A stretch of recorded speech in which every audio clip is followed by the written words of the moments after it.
Juste 3 jours après l'invasion russe, le chancelier allemand Olaf Scholz a fait une annonce d'urgence au monde. Il a déclaré que l'armée allemande était maintenant à un Zeitenwende, ou à un tournant décisif, et a exposé le plan de la nation pour reprendre sa position de puissance militaire en Europe.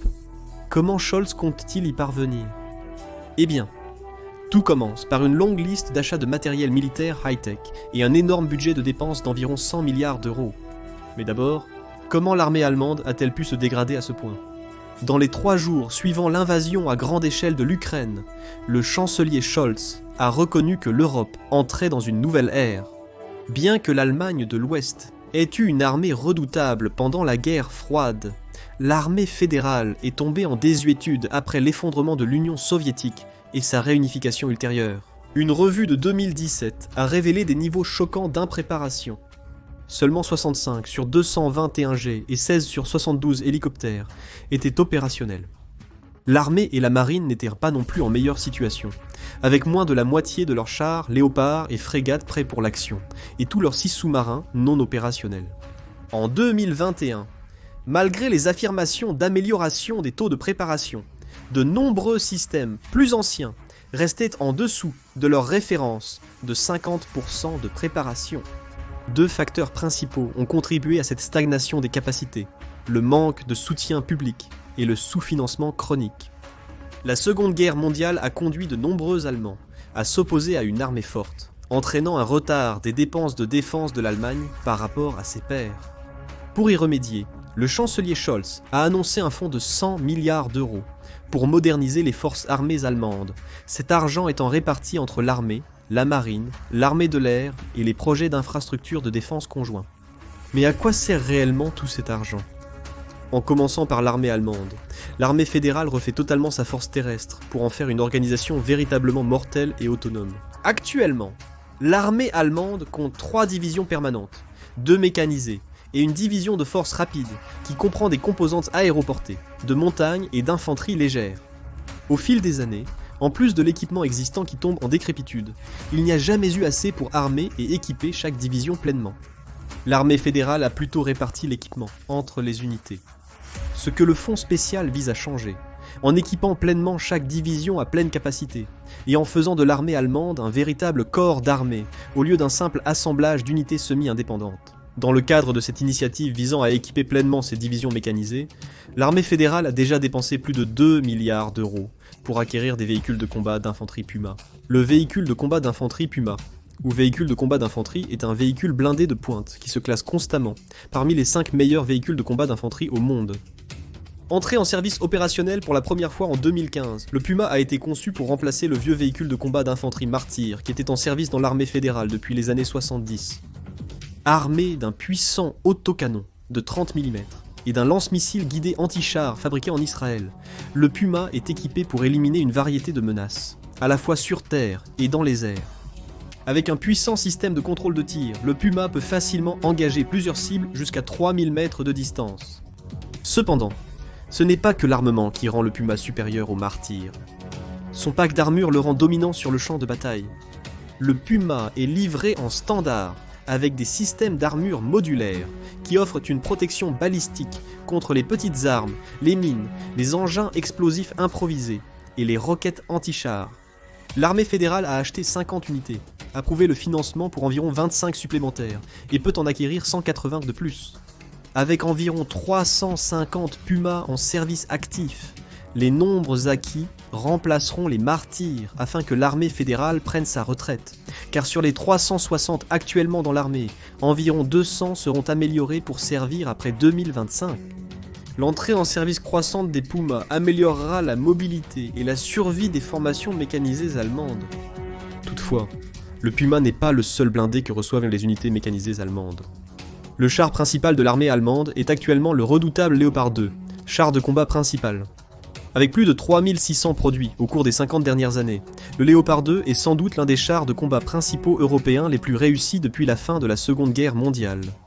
Le Léopard a une réputation pour sa fiabilité, sa manœuvrabilité et sa puissante puissance de feu. De ce fait, il est devenu le char de choix pour plus de 20 armées dans le monde. Mais ce char n'est pas infaillible. Les combats intenses, en Ukraine, ont montré que malgré toutes les avancées du Léopard 2, même les champs de mines les plus denses, les barrages d'artillerie incessants et les attaques constantes de munitions en attente peuvent et vont les détruire, si on leur donne assez de temps. Pour ces raisons, l'armée allemande a fait l'éloge de la version la plus récente du Léopard 2, la version 2A8. Le Léopard 2. A8 a plusieurs avantages par rapport au modèle précédent du Léopard 2. Le premier de ces avantages est un canon amélioré de 120 mm, avec une vitesse accrue, ce qui signifie plus de portée et de pouvoir de pénétration. La dernière variante possède un moteur d'environ 100 chevaux supplémentaires, lui offrant une vitesse et une mobilité accrues. De plus, les deux A8 ont une meilleure suite de communication, capable de gérer un crypto plus avancé pour garder la communication sécurisée. Mais la meilleure amélioration se trouve dans son système de protection actif. Contrairement au Mus sur le Puma, le Léopard 2A8 est équipé du système de protection active Trophy.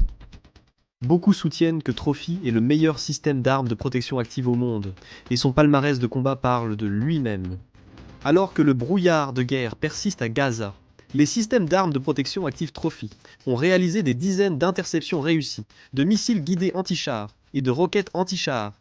Avec cette protection améliorée et un nouveau réseau de capteurs à 360 degrés produit localement, offrant une meilleure conscience situationnelle, le Léopard 2A8 est une sérieuse amélioration par rapport au modèle précédent. Les Allemands ont acheté 18 de ces chars au début de 2024 et ils prévoient d'en acheter 105 de plus. Cela suffira pour équiper entièrement la Panzerbrigade 45 avec des chars neufs. Cette unité, à la frontière lituanienne, sera le composant blindé central contre toute invasion russe des pays baltes. Mais ces divisions ont besoin de plus que des véhicules blindés pour combattre. Ils requièrent aussi un moyen efficace de se mouvoir sur le champ de bataille. L'Allemagne s'est engagée à le faire en achetant 367 véhicules tout-terrain collaboratifs, ou véhicules tout-terrain collaboratifs, à un coût de plus d'1,4 milliard d'euros. Le programme Véhicules tout-terrain collaboratif est un effort conjoint entre l'Allemagne, le Royaume-Uni et la Suède pour développer un modèle standard du BVS, TEN à chenilles. À l'origine un design suédois, le BVS TEN. Maintenant, le véhicule tout-terrain collaboratif est le moyen parfait pour transporter une escouade d'infanterie n'importe où, quoi qu'il arrive. Équipé d'un moteur diesel Cummins suralimenté, le véhicule tout-terrain collaboratif peut atteindre des vitesses sur route, allant jusqu'à 43 milles à l'heure, avec une autonomie d'environ 500 km. Le véhicule tout-terrain collaboratif offre une protection blindée contre les armes légères, les fragments d'artillerie, les mines et les engins explosifs improvisés. La version standard peut transporter 4 passagers dans la cabine principale. Avec l'ajout de la voiture arrière, le véhicule tout-terrain collaboratif peut accueillir 8 soldats de plus. Armé d'une mitrailleuse de 5,56 mm ou de calibre 50 et d'un lance-grenade de 40 mm, le véhicule tout-terrain collaboratif est l'outil parfait pour transporter les troupes sur un terrain accidenté et boueux qui pourrait ralentir des véhicules comme le Puma. De plus, le véhicule tout-terrain collaboratif est entièrement amphibie et n'a aucune limite. Il peut être déployé depuis les puits des navires pour des assauts amphibies sur des plages ennemies. Cette capacité signifie que l'armée allemande et le corps des marines peuvent mener des attaques conjointes avec le même équipement. Ils sont le taxi de bataille, parfait à une époque où la guerre des tranchées boueuses a fait son retour, et où la Russie inondera volontairement des zones pour en interdire l'accès, comme lorsque les Russes ont fait sauter le barrage de Kakhovka dans l'oblast de Kherson. Mais le véhicule tout-terrain collaboratif n'est pas le seul taxi de bataille nouveau et amélioré que l'armée allemande obtient. Le Caracal est le dernier véhicule d'infanterie léger qui vise à être le couteau suisse des formations mécanisées de l'Allemagne, et ils en ont commandé 1004 à un coût d'1,4 milliard d'euros, équipé en standard d'une transmission automatique Mercedes à 5 vitesses. Le Caracal a une vitesse sur route de 75 miles par heure et une autonomie de près de 520 miles, avec un seul plein d'essence. Bien que le Caracal soit destiné à servir dans des formations blindées, ce n'est pas un véhicule blindé. Malgré des améliorations blindées, pouvant dévier les explosions de mines, les détonations d'engins explosifs improvisés et les tirs d'armes légères, il ne survivra pas à un coup direct de chars ou d'obus d'artillerie. Alors pourquoi l'armée fédérale en commande-t-elle autant ? La polyvalence est la réponse. Il existe plus de 30 variantes du Caracal. Allant de mitrailleuses polyvalentes de 7,62 mm à une mitrailleuse de calibre .50, un lance-grenade de 40 mm, des mortiers de 81 mm ou des missiles guidés anti-chars, le Caracal peut être un camion armé adapté à presque toutes les menaces. En plus de cela, le Caracal est aéroporté. avec la capacité d'être parachuté en action ou transporté par un hélicoptère Chinook. Mais ce n'est pas tout ce qu'il peut faire. Le Caracal peut être configuré pour effectuer une large gamme de missions sur le champ de bataille, allant d'une ambulance à un poste de commandement, et bien plus encore. Les capacités du Caracal sur le champ de bataille ne sont limitées que par l'imagination. L'armée fédérale a l'intention de bien utiliser le véhicule en combat pour permettre aux commandants de personnaliser leur équipement en fonction de la tâche à accomplir. Cependant, avec tout ce nouvel équipement sur le champ de bataille, il y a actuellement un mélange de systèmes de communication en raison de la confluence des équipements produits, à la fois localement et achetés à l'étranger. En conséquence, l'Allemagne dépense plus de 200 millions d'euros pour intégrer ses communications terrestres dans un effort qu'elle appelle la numérisation des opérations terrestres, ou numérisation des opérations terrestres.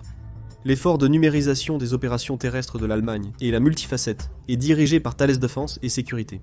L'objectif du programme numérisation des opérations terrestres est de partager des données en temps réel provenant de capteurs et de tireurs au niveau tactique avec les niveaux opérationnels et stratégiques de commandement. L'objectif est de faire de chaque escouade son propre outil de collecte de renseignements, en équipant chaque véhicule et poste de commandement mobile de nouvelles radios, d'un cryptage plus avancé et de réseaux renforcés. Cela permettra de fournir aux commandants de haut niveau des informations sur l'espace de bataille en temps réel. Avoir ces réseaux de communication renforcés augmentera considérablement la létalité de l'armée en garantissant que les unités partagent une image tactique commune, et il n'y aura pas de panne de communication puisqu'il existe maintenant plusieurs formes redondantes de communication sécurisée. L'importance des communications de combat est incontestable. Comme on l'a vu pendant la guerre en Ukraine, surtout pendant les premières semaines, les troupes russes parlaient clairement sur des fréquences radio non cryptées, même sur des téléphones cellulaires pour diriger les batailles. Des communications sécurisées protégeront les informations des indiscrétions et renforceront la sécurité opérationnelle. Mais assez parlé de l'armée. Comment la marine allemande a-t-elle utilisé son argent ? Le seul sous-marin en service avec la marine allemande est le type 2, un 2A. Entré en service pour la première fois en 2005, le type 2, un 2 a été un sous-marin très avancé pour son époque.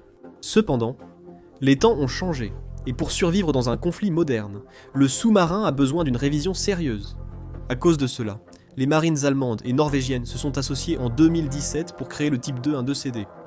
En 2021, les deux pays ont signé un accord pour acheter 6 sous-marins pour 5,5 milliards d'euros, l'Allemagne en obtenant 2.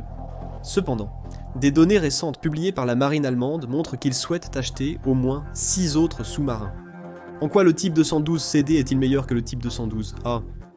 L'un des changements majeurs concerne son système de propulsion, appelé propulsion indépendante de l'air. Propulsion indépendante de l'air. Les sous-marins diesel électriques, classiques, remontent en surface pour alimenter leur générateur diesel et produire de l'énergie. Cette énergie est ensuite stockée dans des batteries qui permettent aux sous-marins de fonctionner silencieusement sous l'eau. Bien que les sous-marins diesel électriques soient très performants lorsqu'ils sont sur batterie, ils sont vulnérables près de la surface. Et ils font beaucoup de bruit lorsqu'ils chargent leur batterie, car ils doivent être à la profondeur du snorkel pour permettre aux fumées des générateurs de s'échapper. Les sous-marins, propulsion indépendante de l'air, sont meilleurs car ils peuvent charger leur batterie sous l'eau en utilisant des carburants alternatifs comme l'hydrogène pour créer de l'énergie. Bien sûr, cette source de carburant n'est pas illimitée et elle doit être utilisée avec parcimonie. Mais si cela est bien fait, le sous-marin peut rester immergé pendant des semaines. Le sous-marin type 2, un 2CD a une technologie de pile à combustible améliorée lui permettant une immersion prolongée. Cela rend le sous-marin moins vulnérable qu'avant, car il n'a pas besoin de faire surface aussi souvent. Cependant, ce n'est pas la seule amélioration. Une autre amélioration majeure est le système de gestion de combat ORCA. Comme Aegis pour les combattants de surface américains, le système de gestion de combat Orca prend des entrées de capteurs à travers le bateau et détermine quoi en faire. En interprétant les données, et en présentant des solutions de contrôle de tir plus rapidement qu'auparavant. Les nouveaux bateaux de type 212 CD sont plus mortels et nécessitent moins de personnes. Toutefois, ce n'est pas leur plus grand atout. Alors que les bateaux de type 212A étaient bien armés de torpilles, de missiles et de mines, le type 212 CD dispose d'une arme révolutionnaire appelée le missile de frappe navale, ou missile de frappe navale. C'est le plus grand, et le dernier missile anti-navire parmi les armées occidentales. Il remplace l'ancien missile Harpoon et peut suivre une guidance de vol très complexe qui permet au missile de voler plus loin et de manière plus tactique que le Harpoon. Avec une flotte de 8 sous-marins de ce type, La marine allemande pourrait sans problème contester à la Russie le contrôle de la mer Baltique en temps de guerre. Cependant, les batailles navales ne se gagnent pas uniquement avec des sous-marins. C'est pourquoi la marine allemande investit massivement dans plusieurs nouveaux types de navires, dont les premiers sont les frégates de type 126. La frégate type 126 n'est pas nouvelle. Introduite en 2020 pour remplacer les frégates vieillissantes de classe Brandenburg de type 123, la marine allemande a dépensé 5,5 milliards de dollars pour les 4 premiers navires. Aucun navire de type 126 n'est encore en service, la construction du premier ayant débuté l'an dernier. Cependant, en juin 2024, la marine a obtenu l'autorisation d'acheter 2 frégates supplémentaires de type 126 portant la flotte à 6 navires de cette classe. Quel est l'apport du type 126 pendant la guerre par rapport au type 123 ? Le 126 a 2 fois plus de puissance de feu. Non seulement le navire est plus long, plus large et pèse 2 fois plus que la classe Brandenburg, mais les nouveaux types 126 ont un armement beaucoup plus mortel. Alors que la classe Type 123 comportait un canon de 76 mm, quelques missiles à cadre roulant, des missiles Sea Sparrow et des torpilles, le type 126 est lourdement armé jusqu'aux dents pour presque n'importe quel combat. Pour les engagements en surface, le type 126 a sa batterie principale d'un canon de 5 pouces à l'avant, 2 canons de 27 mm télécommandés, 2 stations de canons de calibre télécommandé, plusieurs montures d'armes servies par l'équipage, et 8 missiles de frappe navale pour éliminer d'autres navires. Pour les engagements aériens, le type 126 dispose de 16 cellules de lancement vertical avec des quad-packs de missiles Sea Sparrow évolués, permettant de tirer jusqu'à 64 missiles. De plus, il est équipé de 2 systèmes de missiles RIM, 116 Rolling Airframe pour la défense aérienne rapprochée. Qu'en est-il de la guerre anti-sous-marine ? Parce que la mission principale du type 126 est la guerre anti-sous-marine. Le navire est équipé en standard de 2 hélicoptères NH-90, Sea Tiger anti-sous-marine, capables de déployer un sonar trempé et des torpilles. Mais c'est ici que réside la principale différence entre les 2 classes de navires.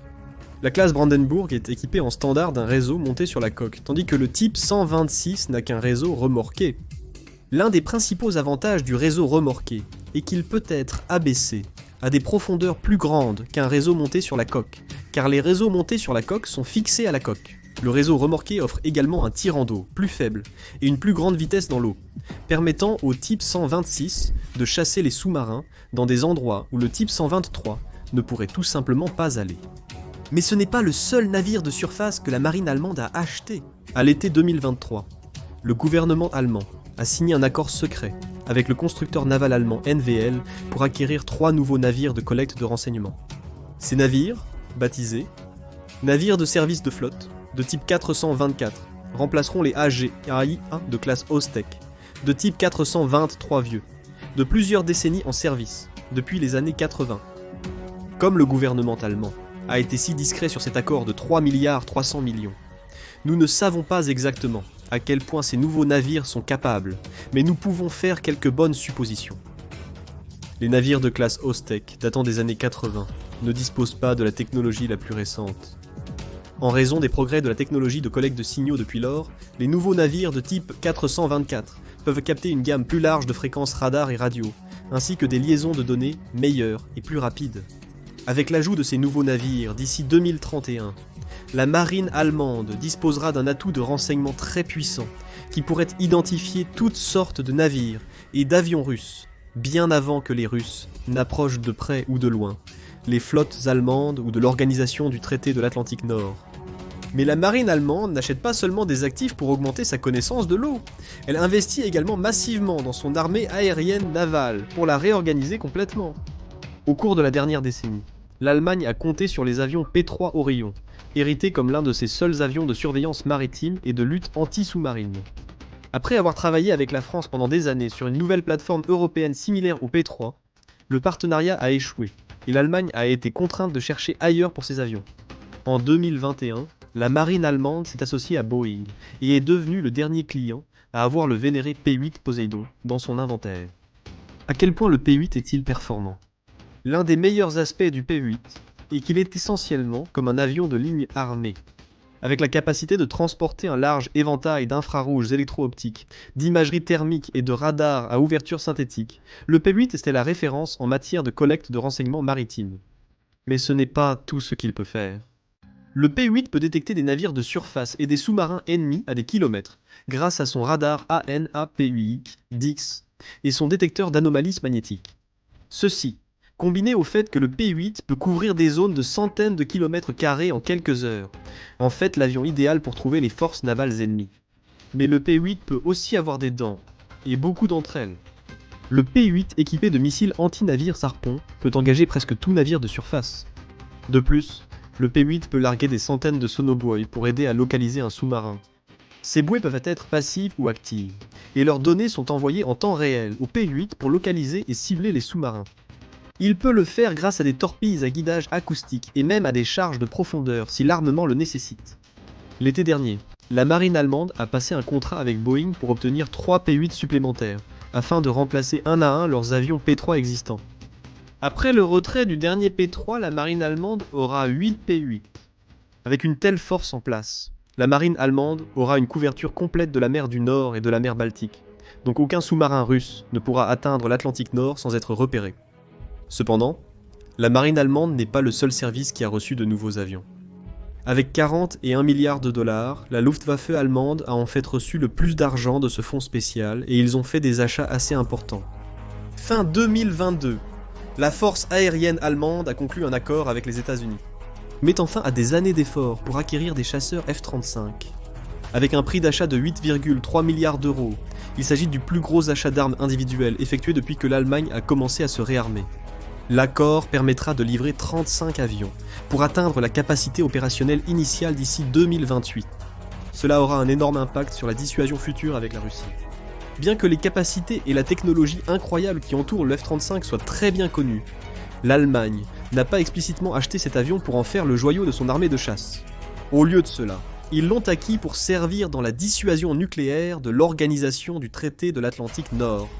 Actuellement, la force aérienne allemande exploite environ 93 avions Tornado, dont 30 sont des versions de guerre électronique et 63 sont les versions d'interdiction et de frappe. Le Tornado est un avion conçu par les Britanniques, qui a fait ses preuves au combat, ayant été utilisé partout dans le monde. Cependant, il est aussi très vieux. La flotte allemande de Tornado, introduite dans les années 70, a maintenant plus de 40 ans. La raison principale pour laquelle l'Allemagne n'a pas éliminé ceux qu'elle possède encore, c'est qu'elle a besoin qu'ils soient capables de transporter des bombes nucléaires B-60 et 1. Les mettre au rebut priverait la Luftwaffe de cette capacité, ils ont donc besoin du F-35 pour faire le travail. Avec l'arrivée de 35 F-35, l'Allemagne disposera d'une force aérienne nucléaire très puissante. Le B-61 est une bombe nucléaire de taille variable, avec des rendements allant de moins d'un demi-kilotonne à plus de 350 kilotonnes. En ayant un avion comme le F-35 capable de transporter des armes nucléaires, les forces russes auront du mal à faire quoi que ce soit pour déstabiliser l'Allemagne, puisqu'ils ont maintenant une arme très puissante, capable de pénétrer les défenses aériennes russes pour livrer l'arme ultime. L'armée de l'air a également reçu davantage d'armes conventionnelles, et parmi celles-ci, l'hélicoptère CH-47 Chinook est le plus renommé. Bien que cela puisse sembler surprenant, le deuxième achat d'armes le plus important de l'Allemagne a été 60 Chinooks pour 7 milliards 200 millions d'euros. Pourquoi l'Allemagne accorde-t-elle une si grande importance à un hélicoptère de transport ? Même si cela ne semble pas évident, le Chinook est l'un des équipements militaires les plus polyvalents sur le champ de bataille. Le Chinook, avec son design à double rotor, est un hélicoptère de levage lourd pouvant transporter des camions, véhicules blindés, pièces d'artillerie, eau, munitions et presque tout ce qui est palettisable. Entre sa soute à cargo interne et son système de crochet sous l'appareil, le Chinook peut transporter jusqu'à 27 700 livres de matériel n'importe où sur le champ de bataille en un rien de temps. À cause de cela, la force aérienne allemande remplace toute sa flotte vieillissante de CH-53 Sea Stallion par le Chinook. Les Allemands n'ont pas opté pour une version ancienne et d'occasion. Ils ont acheté ce que les États-Unis avaient de mieux à offrir. Le CH-47F, c'est la version la plus récente, et il offre plusieurs capacités avancées non présentes sur les Chinooks précédents. Les nouveaux Chinooks gardent la même structure, mais tout le reste est modifié. Dans le cockpit, les pilotes utilisent un système entièrement numérique appelé système d'architecture avionique commun. De plus, Les Chinook récents ont un système de pilotage automatique numérique. Ce nouveau système offre aux pilotes des commandes de vol améliorées dans des conditions de faible visibilité et de mauvais temps. Il offre aussi une meilleure assistance pour les opérations complexes, comme déployer des troupes sur un flanc montagneux ou maintenir la stabilité pendant que les soldats accrochent des charges sous l'appareil. Le CH-47F possède aussi une meilleure capacité de survie en plus de ses caractéristiques. Équipé d'un système d'alerte de missiles commun, l'appareil peut détecter les menaces entrantes et déployer automatiquement des fusées éclairantes ou des leurres pour offrir la meilleure chance de survie, même si les ennemis peuvent voir l'appareil. Grâce à son système de suppression infrarouge, la signature IR du nouveau Chinook est grandement réduite, ce qui lui donne un avantage sur les missiles à recherche IR que la plupart des systèmes portables utilisent pour abattre des avions. Grâce à sa nouvelle flotte d'hélicoptères de transport lourd, la Luftwaffe allemande est mieux équipée que jamais pour assister rapidement l'armée sur le champ de bataille dans le déplacement des troupes. Comme l'a montré l'Ukraine, la capacité à déployer rapidement des troupes dans les zones problématiques pour combler les lacunes défensives sera essentielle lors de tout conflit futur avec la Russie. Une autre façon pour l'Allemagne de se préparer elle-même et l'Europe à un futur conflit avec la Russie est à travers son leadership dans l'initiative du bouclier céleste européen, ou European Sky Shield Initiative. Le European Sky Shield Initiative est un effort multinational parmi 21 pays européens qui se sont engagés à créer une architecture de défense aérienne commune pour défendre leurs cieux contre les types de missiles, drones et avions russes qui couvrent le ciel ukrainien. L'effort est complexe et il englobe de nombreux types de radars, navires et avions européens. Mais le véritable pouvoir de la European Sky Shield Initiative réside dans sa stratégie centrale pour abattre les missiles entrants. L'architecture multiniveau de missiles comprend des IRIS-T allemands pour la courte portée, des Patriots américains pour la moyenne portée, et des Arrow 3 israéliens pour la défense antimissile balistique. À ce tournant, l'Allemagne a acquis un grand nombre de batteries, IRIS-T et Aero 3, puisqu'elle dispose déjà de plusieurs systèmes Patriot. La Luftwaffe allemande a acheté 8 batteries, IRIS-T, pour 950 millions d'euros. La IARIS-T, acronyme de Infrared Imaging System Tail Thrust Vector Controlled, est considérée comme l'une des meilleures armes anti-aériennes de défense de pointe au monde. Bien que les missiles aient une portée d'environ 15 miles seulement, ils sont extrêmement performants. Grâce à son chercheur d'imagerie infrarouge à haute résolution, l'IRIS-T peut facilement distinguer les avions, les drones et les missiles, ainsi que leurs pièces associées, qui pourraient tomber comme un booster. Grâce à sa capacité de vectorisation de poussée, pratiquement rien ne peut le dépasser car le missile peut exercer de sérieuses forces G lorsqu'il se dirige vers la cible. Les achats de défense aérienne de l'Allemagne incluent le missile israélien Aero 3. En 2023, le gouvernement allemand a signé un accord de 4 milliards d'euros avec Israël pour produire un nombre indéfini de batteries Arrow 3. L'Arrow 3 est le point culminant de décennies de développement conjoint entre les États-Unis et Israël pour créer une arme capable d'abattre les missiles balistiques entrants. C'est la principale arme de défense aérienne à longue portée d'Israël. L'Arrow 3, voyageant jusqu'à Mach 9, peut intercepter des cibles à une distance allant jusqu'à 1500 miles. Et le plus cool dans tout ça, c'est que le missile est tellement précis qu'il n'a pas besoin d'une ogive. Son mécanisme de destruction consiste à frapper directement un missile entrant par contact. Heureusement pour l'Allemagne, l'Arrow 3 a déjà été testé au combat par Israël à plusieurs reprises. Avec son premier combat en novembre 2023, l'Arrow 3 a abattu plusieurs missiles balistiques entrants pendant la guerre d'Israël à Gaza.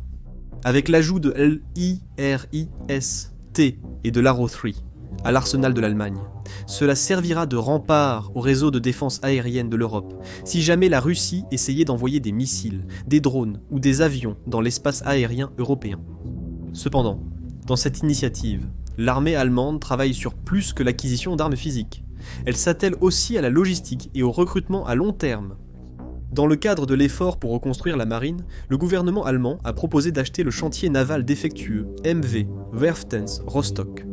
L'accord, estimé à environ 88 millions d'euros selon les médias allemands, était crucial pour le réarmement de la marine. Ajouter un autre chantier naval sous le contrôle de la marine aidera à soulager les problèmes de maintenance et à maintenir la production de navires et de sous-marins. Le gouvernement allemand a aussi investi dans une nouvelle usine de production de munitions. En février 2024, le fabricant d'armes allemand Rheinmetall a commencé les travaux sur Werkniedersachsen, dans le nord de l'Allemagne. L'usine produira tout type de munitions, y compris des obus d'artillerie, des composants d'artillerie à roquettes, des explosifs hexahydro 1, 3, 5 trinitro 1, 3, 5 triazine et d'autres munitions. Lorsqu'elle sera pleinement opérationnelle, l'usine produira 200 000 obus d'artillerie par an. Une fois cette capacité atteinte, l'Allemagne sera non seulement en mesure de fournir à l'Ukraine de grandes quantités de munitions, mais aussi de reconstituer ses propres stocks. Mais avoir une si grande quantité d'artillerie, n'est-ce pas dépassé? Pendant la guerre en Ukraine, les forces russes ont parfois tiré jusqu'à 20 000 obus d'artillerie par jour. Bien que cela pâlisse, en comparaison des quelques 250 000 obus tirés chaque jour sur le front occidental pendant la Première Guerre mondiale, ce niveau de bombardement est le plus élevé depuis la Seconde Guerre mondiale. Ainsi, développer cette capacité dès maintenant permettra de garder les canons opérationnels quand ce sera crucial. L'armée fédérale a également tendance à augmenter la taille de son armée. Actuellement, il y a environ 180 000 membres en service actif et environ 200 000 réservistes. D'ici 2031, l'Allemagne souhaite augmenter ces chiffres à 203 000 membres en service actif et plus de 60 000 réservistes supplémentaires. La raison en est que, dans une guerre à grande échelle, l'Allemagne veut être capable de mobiliser environ 460 000 troupes, le nombre nécessaire pour défendre les frontières allemandes. Mais cela pose problème. Car l'Allemagne a aboli la conscription en 2000 une fois, elle s'est depuis lors appuyée sur une force entièrement bénévole. Cependant, le recrutement a historiquement été faible. En raison de cela, l'Allemagne envisage de rétablir un service militaire restreint. Le fonctionnement serait le suivant. Chaque Allemand qui atteint l'âge de 18 ans serait tenu de remplir un questionnaire sur son désir de service militaire. Les recruteurs les passeraient ensuite en revue et appelleraient les 10 plus intéressés pour des examens physiques et des vérifications d'antécédents. Ceux qui réussissent seraient encouragés à s'engager. Si les volontaires sont insuffisants, les hommes seraient appelés pour des périodes de 6 mois, prolongeables volontairement de 17 mois. Les femmes allemandes pourraient aussi s'engager, sans y être obligées comme les hommes.